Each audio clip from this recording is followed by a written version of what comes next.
Hello and welcome back to the Resolutionary Leaders podcast. Today I have Minnette Norman, who I am so excited to speak with. Last time we spoke, I raced out and bought her book, Boldly Inclusive Leader. Or is it leadership? No, No, that's it. The Boldly Inclusive Leader. Yeah. So welcome, and I will pass it to you to tell us all about your amazing background, and we'll go from there. Thank you for having me, Helena. I'm delighted to be with you.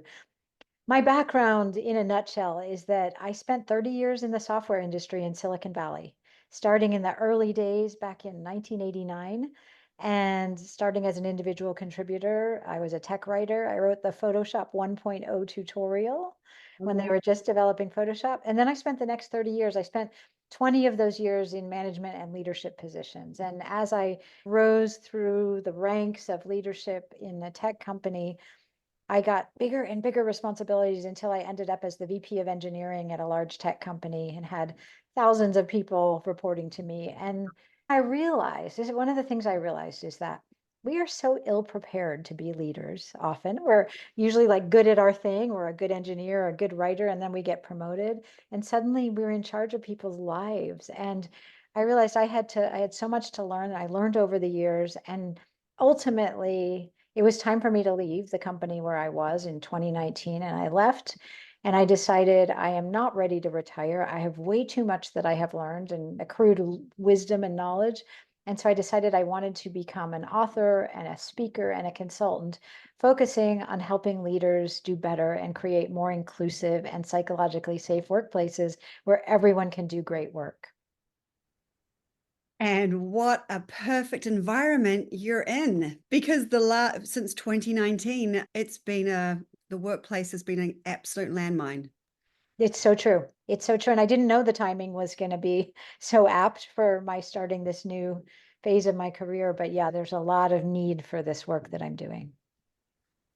Okay, so let's speak a little bit to how you promote being a boldly inclusive leader.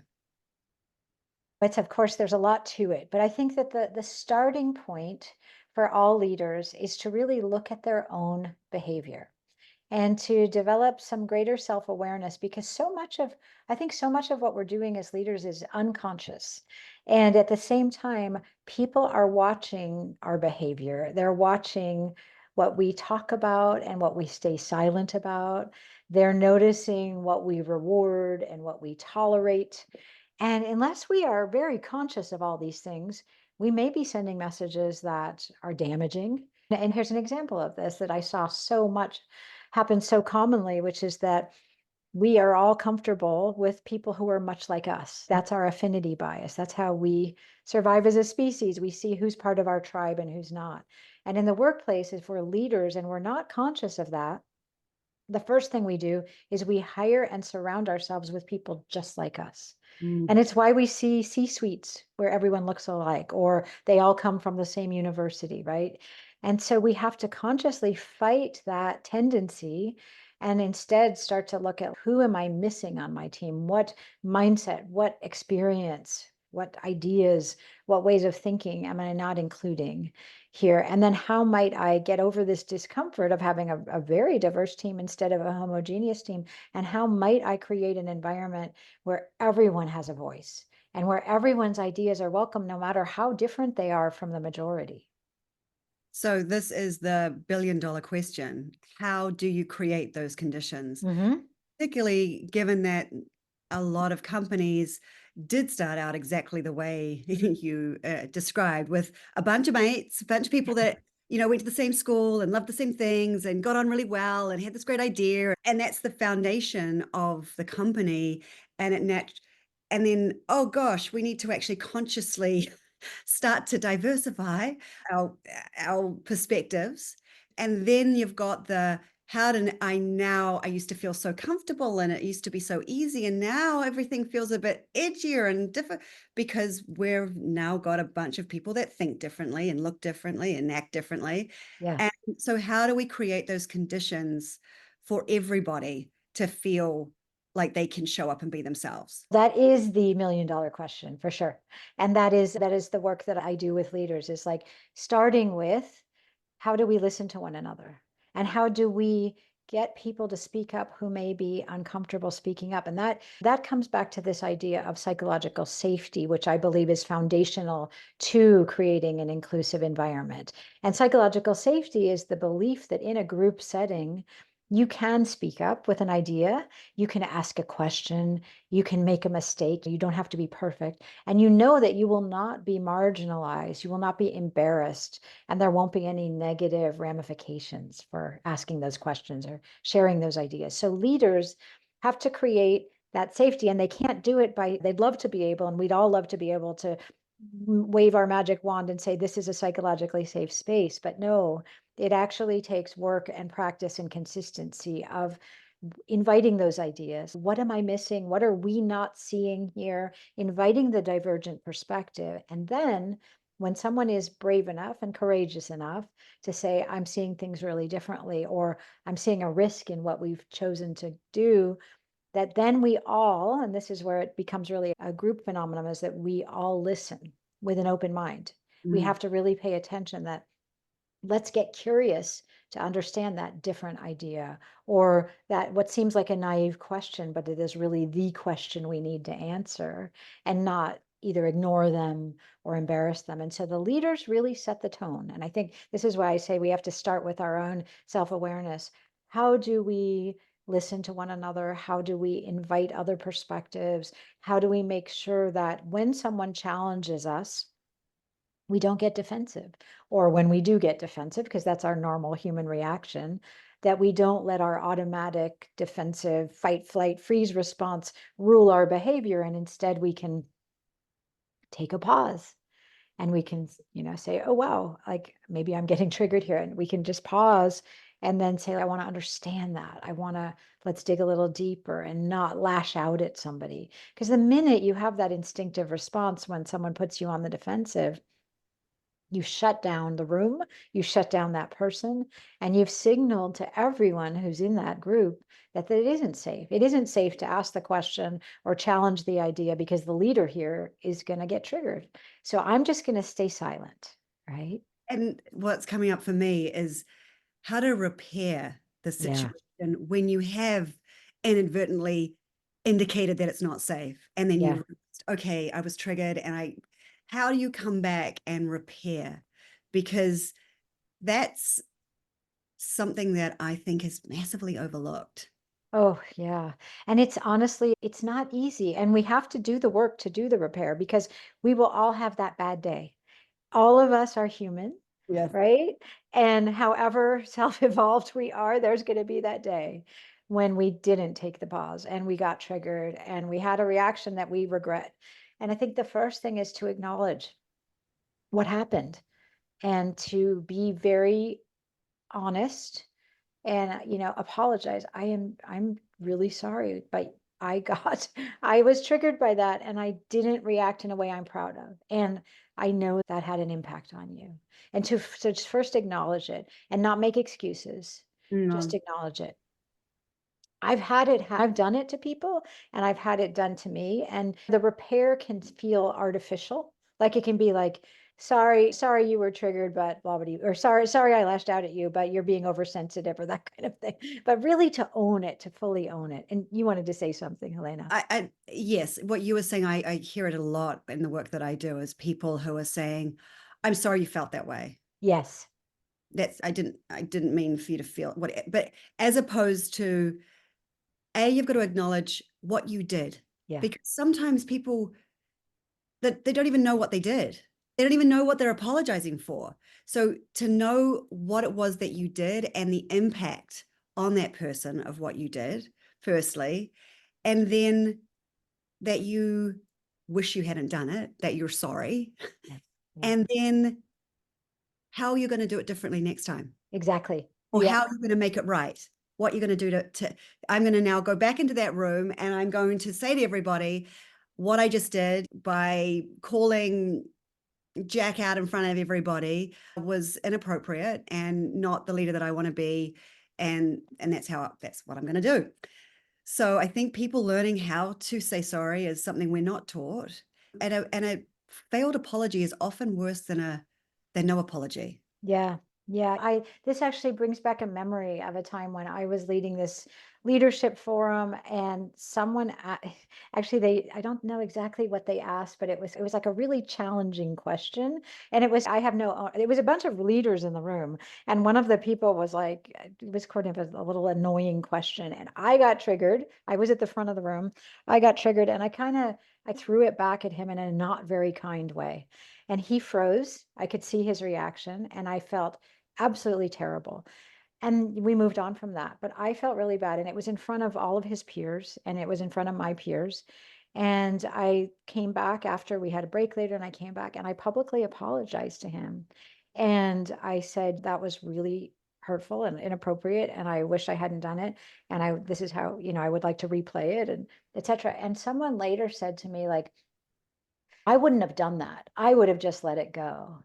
And I was like, I couldn't for my integrity and my values, that is not how I want to show up. And I thought it was important that I just be vulnerable and put out there that I screwed up. And that's the key word, vulnerable. And I think there's been a belief that you're not supposed to show vulnerability as a leader. Yeah. And that to create trust and psychological safety, to be able to show that vulnerability, I think it's the opposite. It builds respect Yep. and it builds trust. So I think so too. And I wish more leaders understood that. I think there's a lot of misunderstanding about what it means to be vulnerable. And yeah, like, crying. exactly. Or just bearing your soul and Yeah. oversharing. And I don't, that's where I'm like, it gets cringeworthy, right? Yeah, Like yeah. sharing too much. But instead of just, I messed up, this is what I learned. I think people really respect leaders who do that. I Oh, do. absolutely. Yeah. Owning your mistakes, Yeah. admitting your mistakes is a key piece in business. Yeah. Mistakes. Yeah. We want to work for human beings, right? We don't want to work for automata. And we want to work for people who are fully human and who show their humanity. And people care about that. And that's been proven through a lot of research. We want human leaders. We want empathetic leaders. We want leaders that we can relate to, not someone who's up on this pedestal trying to be perfect. And so rather apologize and really mean it. And I'll say that even when we apologize, there's some lingering damage if we've lashed out at someone that they're not going to trust that I'm not going to do it again Mm, until they see further proof. So like the having to do the repair it's not like a one-time thing. It's basically seeing consistently that, oh no, she's not going to lash out again at the next person who asks the challenging question. yeah. So you say to begin with, you've got to ask, how do we listen? Mhm. How should we listen? I would say when we think let's go back to how we usually listen versus the Right. ideal state of listening. First of all, we often get really distracted. First of it is just committing to listening, right? Instead of having our phones and whatever else is going on. Then the second thing that we commonly do, and of course I catch myself doing it, is you say something, you're in the middle of something, and I realize I need to respond to you. So I start preparing my very intelligent response because especially in a group setting, in a business setting, we want to seem competent, we want to seem like on top of our game, and so we stop listening because we're so busy preparing how we're going to answer. So the way I like to talk about listening is just getting very curious to understand the other person and to commit to listening and monotasking. Like, I am just going to listen for this moment. I'm going to make sure I understand and I'm going to check for understanding because I often assume things. And I'm going to say, Helena, you just said this, and I want to make sure that I got what you said before I even consider responding. So it's simple stuff like we learned when I took a communications class long ago, and you heard about active listening and rephrasing and making sure you understand. I think we shouldn't underestimate the power of that because when people feel heard, they feel valued. That's what inclusion is. I feel like I'm heard, I'm seen, I'm respected for who I am. So listening is about allowing the other person to be seen and heard. And when we think of it that way, it takes on a greater responsibility, right? Like I need to listen because the person in front of me can be harmed if I'm not listening. If I'm distracted, I'm looking at my phone, they're going to feel like they don't matter. It's just making me think of how distracted we all are now with our access to the world in our palm of our hand at all times. And the impact that must be having across the board in business, just in all Yeah. interactions, because we're so naturally distracted. I see I've got young kids and I'll walk in and they'll be playing. I just walked in, he's got this, Arthur, when I went downstairs to don't make noise, I'm about to get on. And he's got this car and he's driving his car, and here's my phone anyway, but he wasn't driving his car with two hands, he was driving it with one hand and he had the other hand, he was holding phone. I said, what are you doing? He goes, I'm practicing texting and driving. Oh my God. Dog. But he was obviously like, he was scrolling. I don't know what he was doing on his phone, but he was and I was like, this is a 13-year-old. Can you imagine? So obviously my parenting needs some work, but at least he's smart and funny. But the ability to be that person to just put it all down and focus, it's like there needs to be, we're now listening. Exactly. And then also for other people who aren't used to being listened to, they're so used to everybody being so distracted. It can be a little unnerving when somebody Right. actually really tapped in and really listening to you and really seeing you. And one thing that, as a conflict resolution specialist, the key piece to any kind of resolution, any progress in a conflict, is for people to start feeling like they're being heard.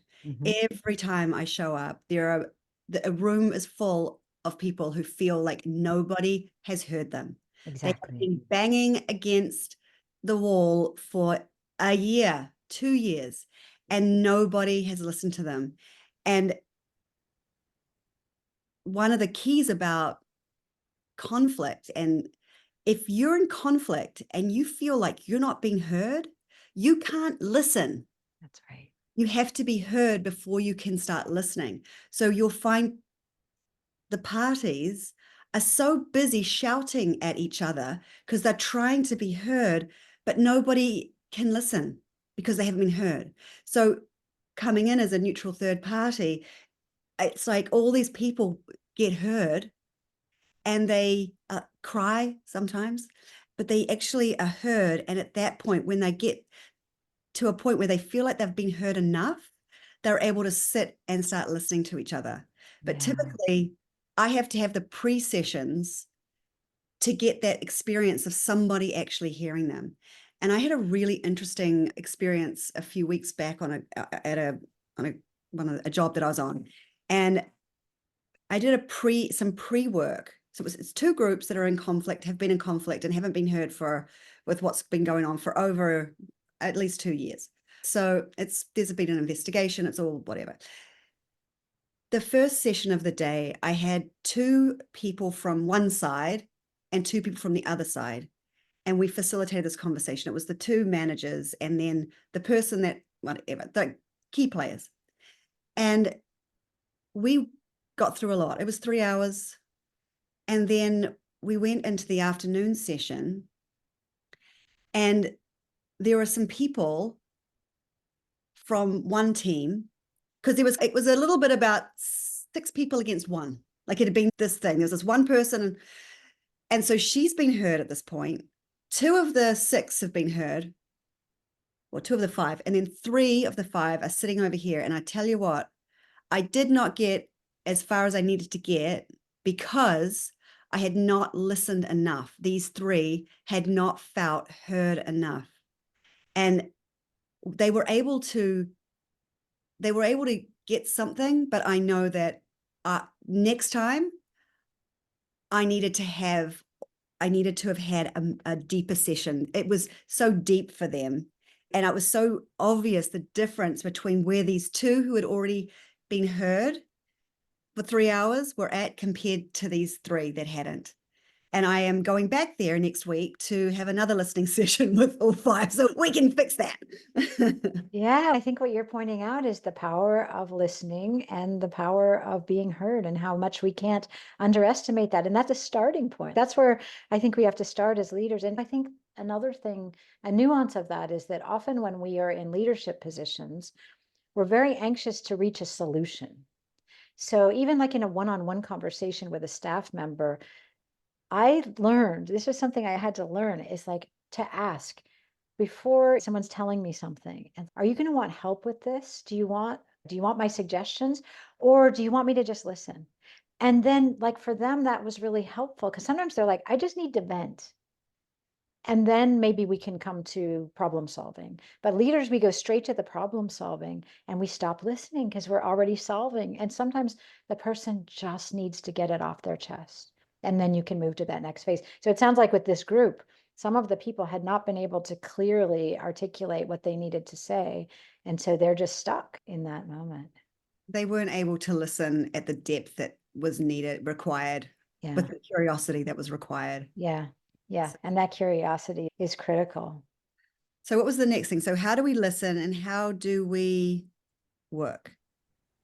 Is that the third thing? I was talking about, like, how do we respond to when we get challenged and things like that. But what was the original question? Is like, what do we need to do as leaders to create an inclusive environment? Or I forget what your original question was. Yes, yes. The $1 million question. The $1 million question. Oh yes, there's so much more. I said start with listening. Yeah.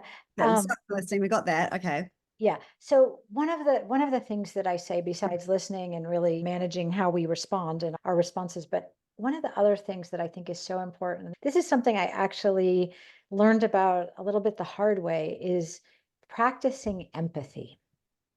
And the way I talk about practicing empathy is that, like, people think about empathy as an innate skill. And yes, it's like a trait that we have, like we have a certain level of built-in empathy. But here again is this thing about the affinity bias, is that we naturally empathize with people that we easily connect with, the people most like us. So when you were describing, like, now we've gone to this trouble to create an environment that is not all a homogeneous environment. We have a really diverse workforce, but as leaders, we're still going to naturally be drawn to the people that just we click with, or the people who nod when we speak because they agree with us.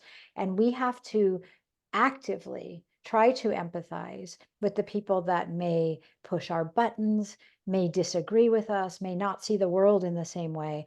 And I like the way I learned about this really was through hard lessons of having a colleague that I disliked profoundly, that I had to work with. Talk about pushing each other's buttons and triggering each other regularly. Like, we just did that to each other all the time. And it wasn't until one day when he called me out and he said, I feel like you're trying to publicly embarrass me in a staff meeting.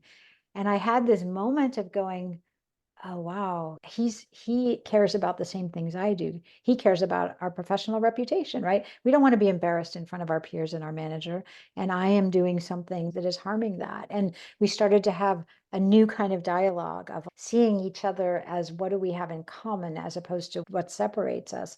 And that's where I often think about the people who are the hardest challenges for us to work with, whether it's a boss, a peer, or a staff member.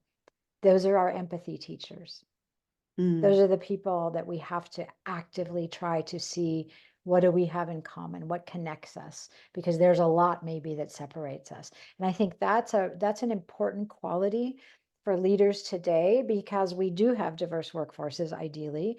And there's a really interesting study that I've been reading every year. The 9th annual report just came out. It's the State of Workplace Empathy Report. Have you seen that report, No. Elena? It's fascinating. It comes from Business Solver, and they've been doing this research for 9 years straight. And what they've found year over year is that employees care deeply about having empathetic leaders. And leaders have recognized empathy as something that drives performance, and actually financial performance. However, here's the challenge.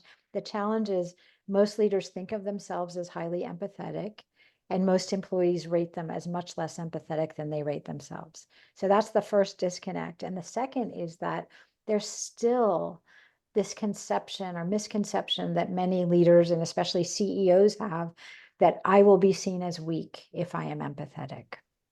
And yet their employees are craving empathy from their leaders. And so that's why I have a whole chapter in my book about practicing empathy. Empathy allows you to humanize the other person. Exactly. And we did, instead, especially when we demonize or other them, right? Yes. To other them, it's about dehumanizing them. Exactly. And it's really easy to dehumanize somebody when there's distance, Yeah. when you're in the same room. How people can be keyboard warriors, and then, or I'll have people that'll say things to me about somebody, and then you put them in the same room, and oh goodness, they are not talking the same way. They are, because it's a human being in front of them, and they're having to listen and see this person as a human. And I think that when you treat somebody like a human, when you have that empathy, there are certain ways that you treat them, and it's with kindness, Exactly. with heart. You're not cold and callous. Yes, the employees today very much putting their hands up and saying, I would like to be treated like a human being. Like, Exactly. yeah. And they're leaving companies Oh, yeah. or checking out completely from the company that they work Uh-huh. for. And they even say in this latest study, they would take a pay cut if they were working for a more empathetic leader and company. Yeah. So it's Yeah. powerful. So I think that's another really important trait. And then, of course, I like the way I talk about it is that as leaders, we first have to get very much in touch and aware with how are we behaving, and empathy is a part of that. And then what we have to do is really change how we have our group interactions and what are the group norms and how do we run our meetings, for example? How Mhm. do we make it safe? How do we hear all the voices? How do we have healthy debate? Because the most innovative, successful, high performing teams do not have groupthink. They do not all agree. They are able to debate and really not have this false harmony. And I've been in teams with false harmony where in the room you all nod and you all say, great idea. And then you walk out and there's the meeting after the meeting where everyone says what they really mean. And what you have to do as a leader to get the most out of your team is you need to have those tough conversations in the room where everyone is. Yeah. And create the environment that's safe for those tough conversations to happen. Exactly. Exactly. I was just in a session earlier today where someone said one of the things that we all acknowledge is often there's an elephant in the room that no one's talking about. And to name the elephant, what is the thing we're not able to talk about? You can bring in a little humor. I honestly think some of this stuff gets very heavy and we get scared of it. We get deeply uncomfortable, and humor can help, right? Okay, let's name the elephant here. Yeah. What are we not talking about? Yes. Yes. Yeah. And for the leader to be okay with that, I think it's just a leap of faith when you're a leader that you can ask for challenges, you can ask for people to tell the truth, and then when they really do, that you welcome it, you thank them for it, even if it's something that's hard for you to hear, right? Because the moment you don't is when you stop getting that. Exactly. Then it shuts all down. It all shuts down. Yeah, exactly. So, Exactly. so your work now, you tell me a bit about the work that you do now. Yeah, so what I generally do is a couple of things. One is I do a lot of keynote speeches where I just go in and talk about, so my topics are generally inclusive leadership, psychological safety, and sometimes people want to go specifically to empathy as a topic. So those are my main topics. But I also do a lot of workshops, and I love interactive workshops where teams want to dive into this and they want to practice and they want to have some of the hard conversations. So I do talks and workshops in corporate settings, government settings, and education settings. When I first started, because I had been in tech, I figured all of my clients would be tech companies, and they were in the beginning. But now that I've been doing this work a few years, I've really expanded who I work with, and it's fascinating. I've done stuff with universities this year. I've done stuff with like county government and a school district, as well as like tech companies, biotech companies, food companies, just all over the place. That's great. That's really great. I think the way that somebody framed it to me the other day was there's a bit of a trigger around diversity and inclusion Yeah. Oh, yes. because we've been trying to do diversity and inclusion for a really long time, and it hasn't worked. And why hasn't it worked? It's because it's the inclusion.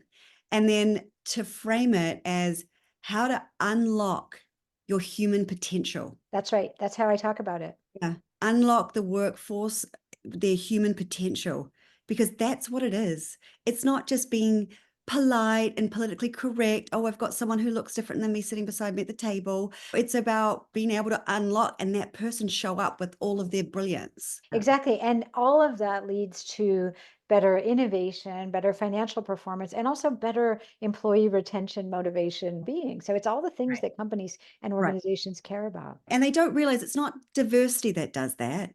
Like just because you've No, got, you have to have it working. Like those diverse perspectives have to actually be able to exist for it to have that impact. So I think there was this generation of, oh, just there's my diverse people. I know, check the box. Let's hire more women. Let's hire Right. more.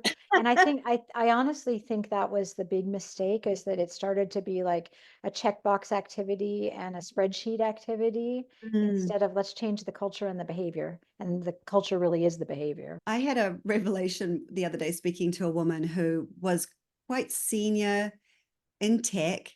She was African American, and she had recently had a very traumatic experience where she had been on a Zoom with 60 people. I think there were two people of color, and there had been some really inappropriate comments uh, that really, but the people that were making them didn't really realize that they were triggering, and nobody spoke up and said anything.